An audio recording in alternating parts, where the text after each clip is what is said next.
मैं आपका mentor AK Singh और आज हम अपनी NCERT की क्लास नंबर 3 देखेंगे, यानी कि NCERT जो हम तैयारी कर रहे हैं किसकी, KVS की।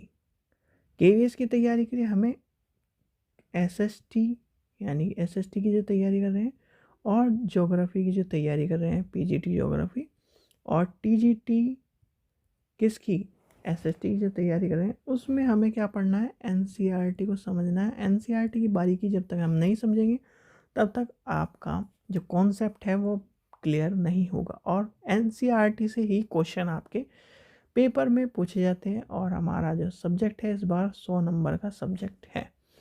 तो आज जो हम चैप्टर कर रहे हैं यानी कि चैप्टर नंबर 3 पर है हम, और ये कौन सी क्लास का है, क्लास नंबर, देखिए, क्लास 6, ठीक है, लेसन नंबर 3, और किसका, ज्योग्राफी का। तो ये देखेंगे आज। और इसका जो चैप्टर था वो कौन सा था आज का, पृथ्वी की गतियाँ, यानी कि पृथ्वी की जो गति होती है उसके बारे में। पहले हमने सबसे पहले कहा कि हम पूरे ब्रह्मांड में घूमे, यानी कि पहले चैप्टर में हम क्या घूमे, पूरे ब्रह्मांड में घूमे। ब्रह्मांड से आए धरती पर, और धरती से आए हम अब धरती कैसे चल रही है उसके बारे में जानेंगे। यानी कि पहले चैप्टर में हमने ब्रह्मांड के बारे में जाना है, 9 ग्रह जाने, हम कौन से मिल्की वे में रह रहे हैं उसको जाना, सप्तऋषि मंडल को जाना, सप्तऋषि मंडल में क्या चीज़ें इंपॉर्टेंट है, ध्रुव तारा को जाना, पोलर बियर को जाना, ऊषा मेजर को जाना, उससे माइनर को जाना। ये सब चीज़ें हमने पहले चैप्टर में देख ली। दूसरे चैप्टर में क्या देख लिया, दूसरे चैप्टर में हमने देखा कि पृथ्वी पर कैसे चीज़ें रहती हैं, कैसे चलता है, किस तरह से परिक्रमण होता है, किस तरह से भ्रमण होता है, देशांतर होता है, और किस तरह से पृथ्वी घूमती है, ये सब चीज़ें जान लिया। अब आते हैं तीसरा चैप्टर। तीसरे चैप्टर में आपको देखना है पृथ्वी की गति, यानी कि अब तक आपको सबको पता चल गया है, क्या पता चल गया है कि पृथ्वी गोल नहीं है। भाई इतना तो पता ही चल गया दूसरे चैप्टर में जब आपने क्लास देखी कि क्या है, पृथ्वी गोल नहीं है। और पृथ्वी गोल नहीं है तो कैसी है, जैसे मान लीजिए ऊपर से चपटी, नीचे से चपटी, और बीच में से उसका पेट निकला हुआ है। जैसे आपने देखा होगा कोई व्यक्ति गोलू मोलू सा हो, और गोलू मोलू से वो क्या कहेंगे कि इसका पेट निकला हुआ है। तो ऐसे ही ऊपर से भी चपटी है, वो नीचे से भी चपटी है, और बीच से उसका पेट निकला हुआ है। तो चलिए आज का जो चैप्टर है, चैप्टर नंबर 3, पृथ्वी की गति के बारे में। सबसे पहले आपको पता होना चाहिए कि पृथ्वी की गति 2 तरह की होती है, एक घूमन होती है, एक परिक्रमण होती है। यानी कि जब पृथ्वी अपने अक्ष पर घूमती है तो वो क्या कहते हैं, घूमन कहलाती है। और जब पृथ्वी सूर्य के चारों ओर चक्कर लगाती है तो वो क्या कहते हैं, परिक्रमण कहते हैं। भाई देखिए, आपको फिर दोबारा समझा रहा हूँ, मन और परिक्रमण, ठीक है। ये जब धरती ऐसे अब कहाँ पर, ये धरती है, और धरती अपने ही एक्सिस पर जब घूमेगी तो ये होगा। और जब धरती कहाँ घूमेगी, सूरज के चारों ओर, यानी कि ये सन है, यानी कि सन, और इसके चारों ओर जब घूमेगी तो वो होगा परिक्रमण, यानी कि परिक्रमा।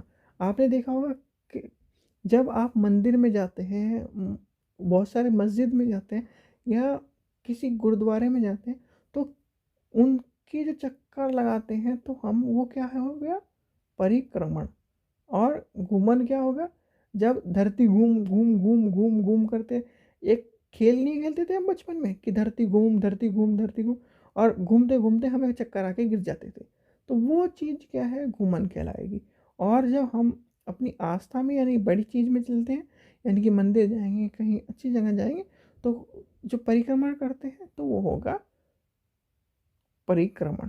ठीक है, ये कॉन्सेप्ट आपको समझ में आ गया होगा।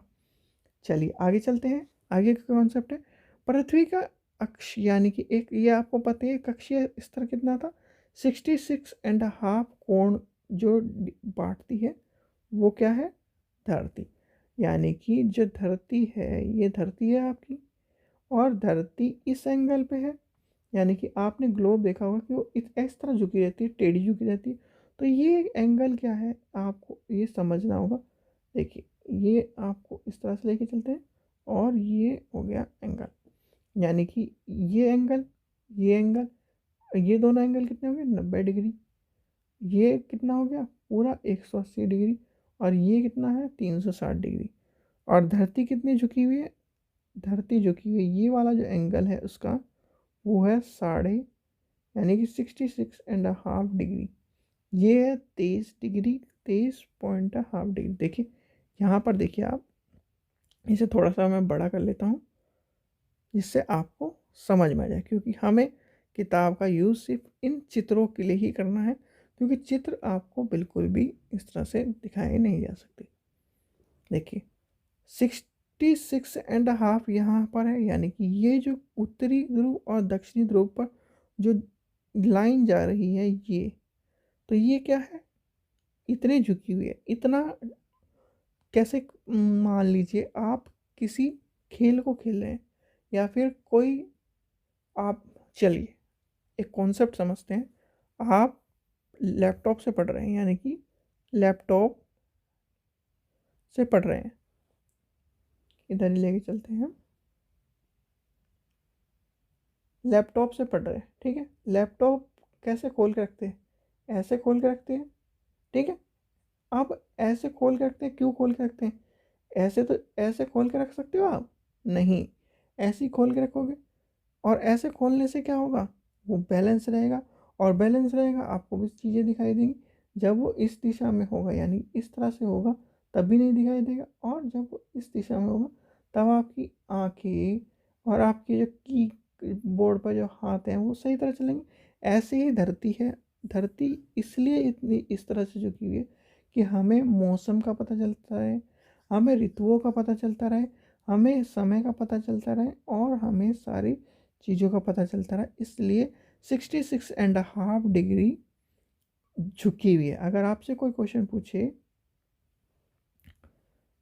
क्वेश्चन पूछता है कि धरती कितनी झुकी हुई है, तो धरती झुकी हुई है 66.5 डिग्री।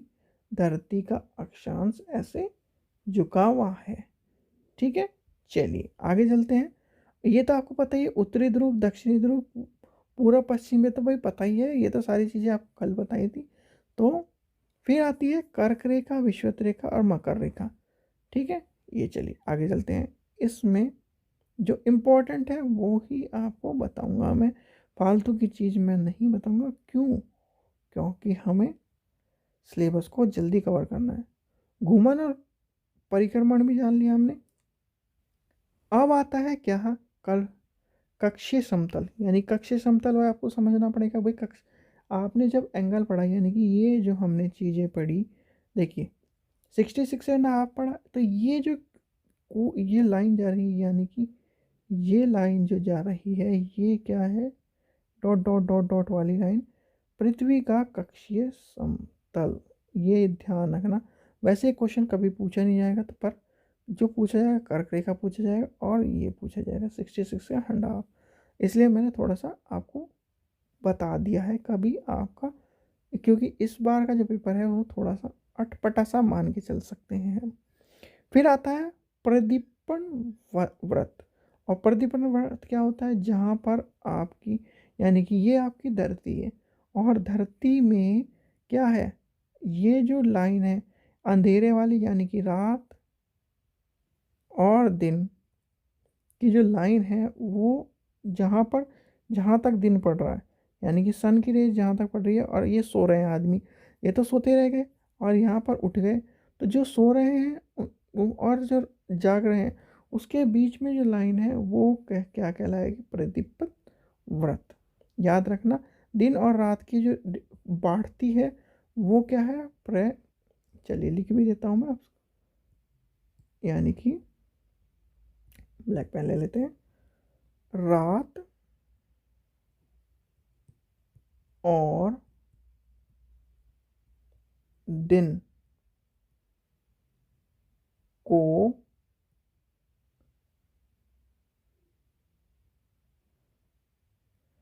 रात और दिन को क्या करती है, विभाजित, रात और दिन को जो विभाजित करती है वह प्रदीप्त व्रत कहलाती है। याद रखना इसका, ये क्वेश्चन इंपॉर्टेंट मान के चलिए, क्योंकि ये क्वेश्चन इस तरह के क्वेश्चन पूछे जाते हैं। और आपको पता चलेगा भाई 24 घंटे में यानी कि पहले यहाँ पर पड़ेगी दिन, यानी कि यहाँ पर इतने एरिया में दिन पड़ेगा जब इतने एरिया में सन की रेज पड़ रही है। और फिर जब ये वाली चीज़ यानी कि भाई अमेरिका, अमेरिका ही तो है भाई, साउथ अमेरिका और अमेरिका, और ये क्या अफ्रीका, तो यहाँ पर अभी दिन पड़ रहा है, ये जाग रहे हैं और ये अमेरिका सो रहा है। और जब अमेरिका का जागने का टाइम आ गया, यानी कि ये जो घूमेगा यहाँ पर आ जाएगा, अमेरिका यहाँ पर आ जाएगा, तो ये आदमी सो जाएंगे। तो इस तरह से घूमन प्रक्रिया यानी कि 24 घंटे की प्रक्रिया चलती रहती है और दिन और रात होती है। चलिए, ये आ गया कॉन्सेप्ट हमारा यहाँ तक। अब आती है परिक्रमण, यानी परिक्रमण आपको पता ही है। परिक्रमण क्या होता है, परिक्रमण होता है जब सूरज के चारों ओर धरती भागी भागी भागी भागी यानी कि एक तरह से दौड़ती रहती है। क्या करती रहती है और कितने दिनों में दौड़ती है, आपको मैंने बताया था 365 एंड 1/4। ये ध्यान रखना, इतने दिन जो होते हैं वो दौड़ती रहती है धरती। एक वर्ष इतने कितना, पृथ्वी एक वर्ष या 365.5 सूरज के चक्कर लगाती है। अगर आपसे कोई पूछे और आप सिंपल वे में जवाब दे दो 365 दिन में, नहीं, गलत है आंसर आपका। 365 और 6 घंटे, यानी कि 6 घंटे किस लिए, क्योंकि 24 घंटे होते हैं, 24 को 1/4 से डिवाइड करो तो कितना निकलेगा भाई, 6 निकलेगा। और 365 दिन और 6 घंटे यानी कि 6 आवर्स लगते हैं किसको, हमारी धरती को पूरे चक्कर लगाने में सूरज के, जिसे हम क्या कहते हैं, परिक्रमण। यानी कि परिक्रमण जो होगा वो क्या होगा, 365 दिन और 6 घंटे में होगा। पर 6 घंटे हमें मिलते नहीं हैं। वो 6 घंटे कब मिलते हैं, देखिए हर साल 4 साल बाद 365 365 365 और 365, ये जुड़ते जुड़ते जुड़ते जुड़ते हर 4 साल बाद ये जो होगा वो आता है लीप ईयर, यानी कि फरवरी जो होती है कितने दिन की होती है, फैब 29 दिन की होती है। और वो 29 यानी कि 28 से 29 कब हो जाता है, जब ये चारों घंटे जुड़ जाते हैं और बन जाता है 24। तो इसलिए हम मान के चलते हैं कि 24 हो गया। अब आपसे कोई एक क्वेश्चन मैं पूछता हूँ, आज सभी से क्वेश्चन पूछता हूँ, क्या ये जो 365 दिन है और ये सब चीज़ें, या ये कैलकुलेट कैसे करे जा सकते हैं कि यानी कि 365 दिन ही हुए, या फिर दिन की कल्पना कैसे हुई। यानी कल्पना जो होती है, जैसे कहते हैं ना कि ज्ञान को जब तक निखारोगे नहीं, यानी इतिहास को नहीं, तब जब तक जानोगे नहीं तब तक ज्ञान को नहीं समझोगे। और ज्ञान को तभी समझा जा सकता है जब हम चीज़ों को अपने अनुसार लेके चलें। चलिए, यानी कि आपने ये कॉन्सेप्ट समझ लिया, ये कॉन्सेप्ट इम्पोर्टेंट था।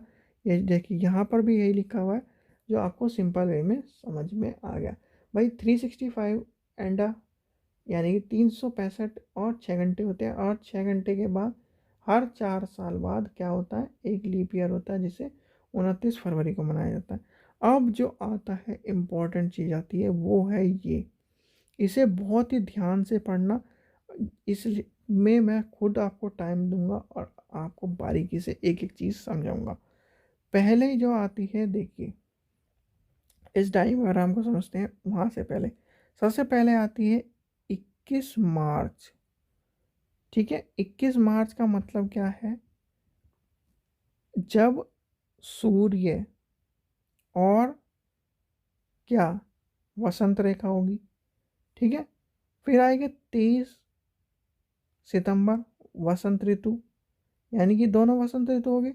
जब इधर उत्तरी गोलार्ध पे आएगा तो वो क्या होगा, उत्तरी गोलार्ध पे ग्रीष्म, और इधर क्या होगा, शीतोष्ण। यानी कि अब जो आप सर्दियाँ चल रही हैं, तो सर्दियाँ कब से शुरू हुई भाई, 2 दिन पहले से ही शुरू हुई है। यानी कि 22, आज क्या है, आज तारीख है 24 दिसंबर, और सर्दियाँ कब से शुरू होगी, 22 दिसंबर से। यानी कि 22 दिसंबर से ही सर्दियाँ शुरू हुई हैं आपकी। जो आप कह रहे थे सर्दी हो गई, सर्दी हो गई, सर्दी हो गई, नहीं, सर्दी कब से शुरू हुई, सीधी सीधी बात ये 22 दिसंबर से। और 22 दिसंबर में क्या होता है, दिन और रात। चलिए आपसे एक क्वेश्चन पूछता हूँ कि दिन और रात सेम कब होते हैं, इनमें से अभी बताइए मुझे कब, कि दिन और रात एक जैसे कब होते हैं, कि दिन भी उतना ही और रात भी उतना ही दिन का। तो चलिए अब ये कॉन्सेप्ट समझते हैं। देखिए कॉन्सेप्ट समझ रहे थे, तो सबसे पहला कॉन्सेप्ट आता है आपका कौन सा, 21 जून वाला। 21 जून से लेके चलते हैं हम। सबसे पहला कॉन्सेप्ट आता है 21 जून का। भाई 21 जून को होता है उत्तरी गोलार्ध में सूर्य की जो तरफ झुकाव होता है, यानी कि सूर्य की तरफ झुकाव होता है, यानी कि ये देखिए सूर्य की तरफ झुकाव है, और सूर्य की तरफ झुकाव है तो सूर्य की जो किरणें होंगी वो कर्क रेखा पर सीधी पड़ेंगी, और सीधी पड़ने के हिसाब से क्या होगा, ऊष्मा अधिक प्राप्त होती है। यानी कि सीधे सीधे क्या होगा, कर्क रेखा, कर्क रेखा पर सीधी पड़ेंगी। किसकी सीधी पड़ेंगी, सूर्य की सीधी पड़ेंगी। ठीक है, और इसी के जो इसके हिसाब क्या होगा, इसके अनुसार ऊष्मा अधिक प्राप्त होगी। ठीक है, ये याद रखना कि जिस दिन 22 जून होगा तो वहाँ पर कर्क रेखा पर सीधी सूर्य की रेखा पड़ेगी, और सूर्य की रेखा पड़ने के बाद गर्मी ज़्यादा होगी, इसलिए 21 जून को सबसे गर्म दिन माना जाता है। ठीक है जी, सबसे लंबा दिन और सबसे छोटा रात किस दिन होगी, भाई जल्दी बताओ, अभी बताओ, आपको अभी समझ आया है।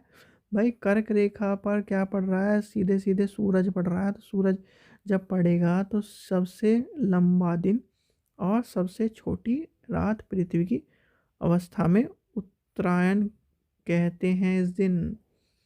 याद रखना, जो क्या होगा, सबसे लंबा दिन और सबसे छोटा या छोटी रात, और चलिए इसे और छोटा कर देता हूँ मैं, छोटी रात को,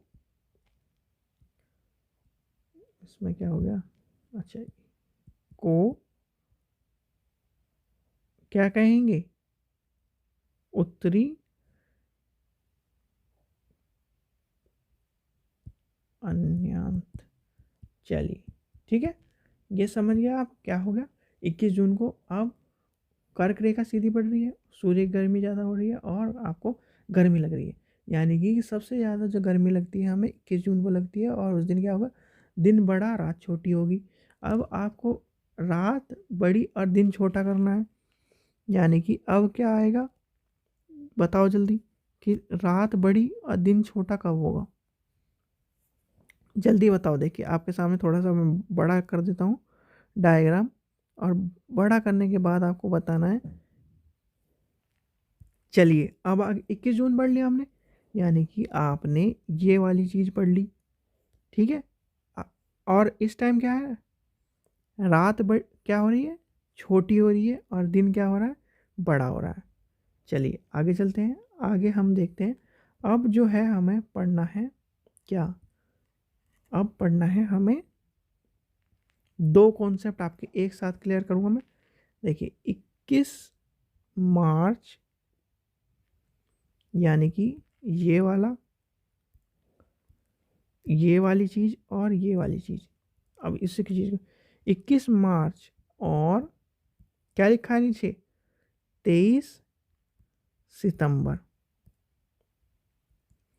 जो ये है इसमें क्या होता है, सूर्य की किरणें सीधी जो होती है विषुवत व्रत पर पड़ती हैं और उस दिन क्या होता है, दिन और रात बराबर होती है। यानी कि यहाँ पर क्या होगा, दिन यानी कि रात और दिन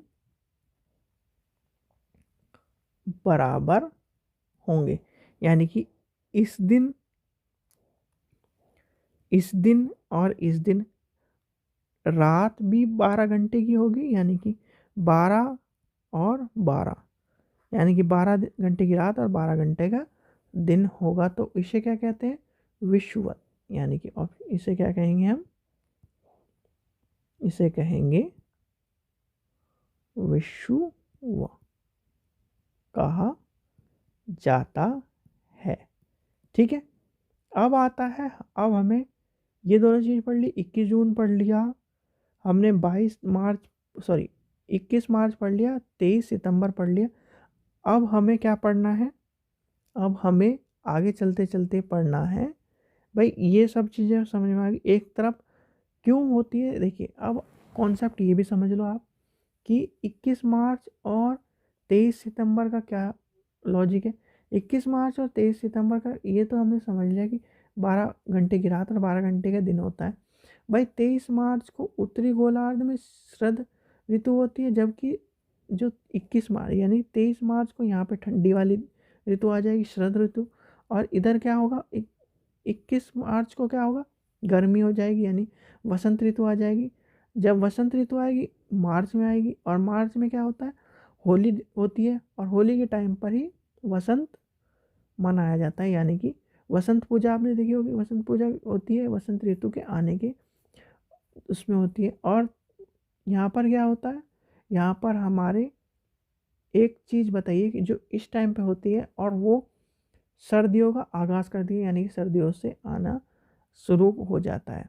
तो यहाँ पर ये कॉन्सेप्ट आपको पता होना चाहिए क्या होता है। ठीक है, अब आता है क्या, नेक्स्ट कॉन्सेप्ट हमारा है भाई हमने ये देख लिया, ये देख लिया, ये देख लिया। अब पहले हमने ये देखा, फिर हमने दोनों ये देखे, अब हम चलते हैं इस पर, यानी कि चौथा नंबर, 2 और 3 देख लिए। अब तीसरा मान लीजिए, क्योंकि इसको तो मैंने एक में ले दिया और इसको हमने एक में लिया जाता है। चलिए अब आते हैं नेक्स्ट पर। अब है नेक्स्ट क्या है हमारा 22 दिसंबर, यानी कि आज क्या है 24, कल और परसों का जो दिन था वो क्या था, उसमें ध्रुव सूरज की ओर झुकाव था। यानी कि जो ध्रुव का था, ध्रुवों का दक्षिणी ध्रुव का झुकाव किस तरफ था, यानी देखिए दक्षिणी ध्रुव क्या है, वो सूरज की तरफ झुकाव था। यानी कि दक्षिणी ध्रुव ये है और इसका क्या था, सूरज की तरफ झुकाव था। और दक्षिणी ध्रुव का जब झुकाव सूरज की तरफ होगा क्या होगा, मकर रेखा पर सूरज की किरणें सीधी बढ़ेंगी। यानी कि इस टाइम क्या होगा, वहाँ पर क्या बढ़ रहा था, कर्क रेखा पर। किस दिन बढ़ रही थी कर्क रेखा पर, जल्दी बताओ भाई, कर्क रेखा पर कब बढ़ रही थी। कर्क रेखा पर आपको अभी बताया मैंने कब होती है, जब 21 जून होता है। यानी कि 21 जून पर कर्क रेखा और 22 तारीख को मकर रेखा, यानी कि 22 दिसंबर को मकर रेखा पर सीधी पड़ती हैं। क्या पड़ती हैं, सूर्य की किरणें। और क्या पड़ेंगी भाई, किरणें, किरणें जो होंगी वो सीधी पड़ेंगी। तो इस दिन क्या होगा, मकर रेखा पर। और यहाँ पर इस टाइम क्या हो जाता है, इस टाइम ठंडियों का आगाज़ हो जाता है और दिन छोटा और रात लंबी हो जाती है। यानी कि हम जहाँ पर सर्दियाँ पड़ेंगी वहाँ पर क्या होगा, दिन छोटा और रात लंबी हो जाएगी। और जहाँ पर यानी कि आप देखिए जिस तरफ अंधेरा हो रहा है वो क्या होगा, ठंडा होगा, गर्म होगा। और एक चीज़ याद रखना, आपसे ये क्वेश्चन पूछा जाता है, वैसे तो चैप्टर पूरा हो ही गया है, लास्ट में क्वेश्चन आपको एक क्वेश्चन बता देता हूँ। क्वेश्चन सीटेट हो या फिर बहुत सारे टीचिंग एग्ज़ाम में एक बार नहीं बार बार पूछा गया कि जो आज 24 तारीख है, कल है 25 दिसंबर, यानी कि क्रिसमस कौन सा देश ऐसा है जो गर्मी में मनाता है, मुझे बता दीजिए। चलिए मैं अभी आगे लेके नहीं चल रहा, मैं बुक को क्यों कितने लेके चल रहा, क्योंकि सारा कॉन्सेप्ट यहीं पे है और सारा कॉन्सेप्ट इसी में लिखा हुआ है सारा।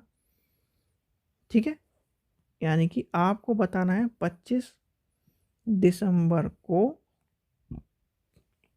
सॉरी 25 दिसंबर को कौन सा जो देश है वो गर्मी में अपना क्रिसमस मनाएगा। नहीं पता तो वो है ऑस्ट्रेलिया, यानी कि ऑस्ट्रेलिया। याद रखना, ऑस्ट्रेलिया का नाम जब आएगा तो ऑस्ट्रेलिया गर्मी में क्रिसमस मनाता है और क्रिसमस का वो लुत्फ नहीं उठा पाता। क्यों भाई, आप ही सोचो, जब क्रिसमस ईव किस लिए मनाया जाता है, और जब उसमें क्रिसमस ट्री लगता है, और क्रिसमस ट्री किस लिए लगता है, सर्दियों के लिए लगता है। और ये सब चीज़ें जो, क्योंकि वो एक त्यौहार है, उससे रिलेटेड हम ज़्यादा बात नहीं लेके चलेंगे, क्योंकि वो हर किसी का अलग त्यौहार होता है, अपने मनाने का ढंग होता है। तो ये सब चीज़ें होती हैं। देखिए अब मैं आगे लेके चलता हूँ बुक को, आपको मैं बता भी देता हूँ कहाँ से ये चीज़ें हैं। देखिए ये है 21 जून वाली बात, ये हो गया दिन लंबा रात छोटी हो गई। यहाँ पर 22 दिसंबर वाली बात हो गई। और ऑस्ट्रेलिया वाली बात कहाँ है, ये देखिए, सब चीज़ एनसीईआरटी में है। एनसीईआरटी पढ़नी इसलिए ज़रूरी है भाई। केवीएस हो गया, DSSS भी हो गया, सब के लिए एनसीईआरटी में। फिर आगे 21 जून और 21 मार्च और 23 मार्च, ये वाली बात हो गई। फिर 23 मार्च की बात हो गई। ये सब चीज़ें आपके सामने आ गई। अब ये हो गया चैप्टर ख़त्म, और अब हमारा हो गया क्लास का टाइम भी ख़त्म। यानी कि आज के जो जो चैप्टर देखा, यानी कि तीसरा चैप्टर देख लिया। इस तरह से हमें सारी एनसीईआरटी करनी है, और सारी एनसीईआरटी करने का मतलब क्या है, केवीएस की अच्छी तैयारी। और केवीएस में जो 100 नंबर का पेपर आ रहा है, उस इस बार 100 नंबर में से 100 लाने का जो गोल है वो एनसीईआरटी से ही। अगर एनसीईआरटी पढ़ोगे तभी आप 100 में 100 ले पाओगे, क्योंकि क्वेश्चन इसी तरह के आएंगे, और क्वेश्चन को करने के लिए हमें कॉन्सेप्ट पहले पता होने चाहिए। एनसीईआरटी करोगे तो सारी चीज़ें समझ में आ जाएगी। ठीक है बच्चों, आशा करता हूँ आपको वीडियो पसंद आई होगी। वीडियो पसंद आई तो लाइक करें, चैनल को सब्सक्राइब करके रखें, जिससे इस तरह की वीडियो मिलती रहे, एनसीईआरटी आपकी पूरी कवर हो जाए। अगर आप चैनल को सब्सक्राइब नहीं करोगे तो एनसीईआरटी कवर नहीं हो पाएगी, और आपको वीडियो का नोटिफिकेशन नहीं मिलेगा तो एनसीईआरटी कवर नहीं हो पाएगी। तो चैनल को सब्सक्राइब करें जल्दी जल्दी, पहले सब्सक्राइब करो, फिर क्या नाम, वीडियो में लाइक करना और कमेंट करना एक अच्छा सा, जो मैंने आपसे क्वेश्चन पूछा था। ठीक है बच्चों, और अपने फ्रेंड्स को भेजो, क्योंकि सभी एसएसटी वालों का हर बार का ये ताना मिलता रहता है कि आप एसएसटी वाले हो तो आप जीके और उससे कवर कर लेते हो और पास हो जाते हो। भाई एसएसटी वाले हैं तो वैकेंसी तो उतनी ही है।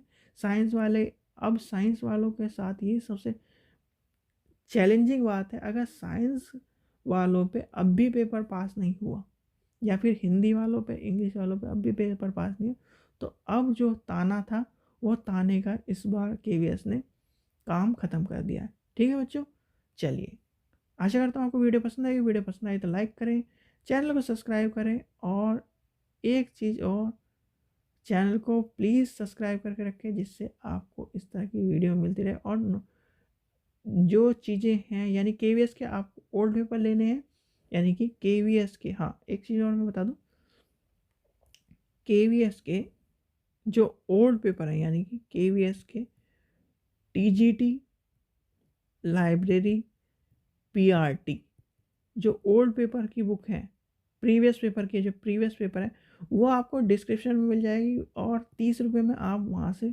ले सकते हैं। क्यों 30 रुपये में ले सकते हैं? क्योंकि इस टाइम पे बच्चों के पास ज़्यादा पैसा नहीं है और वैकेंसी बहुत टाइम बाद आई है।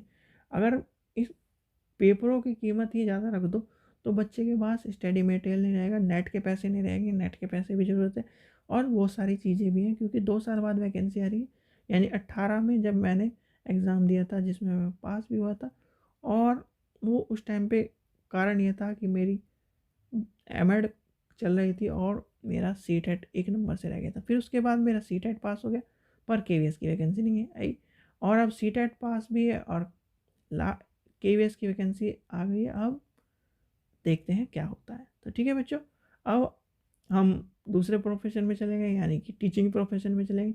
जो बीएड वाले बच्चे हैं उन्हें पढ़ाते हैं। तो इस तरह के जो प्रोफेशन आपके चेंज होते रहते हैं समय के हिसाब से, यानी कि आप कोई भी एक प्रोफेशन में नहीं रुक पाते अगर आप समय के साथ साथ चलते रहते हैं। तो चलिए, ये आपको मैंने बता दी कि आप टीजीटी लाइब्रेरी और पीआरटी के ओल्ड पेपर लेने जाते हैं तो डिस्क्रिप्शन में लिंक दिया गया है साइट का, उस पर जाकर आप 30 रुपये में आप ले सकते हैं। ठीक है बच्चों, इतनी सस्ती कीमत इसीलिए रखी है कि सभी तक ये नोट्स यानी कि ये ओल्ड पेपर पहुंच जाए और सभी इनका लाभ उठा सकें। Thank you.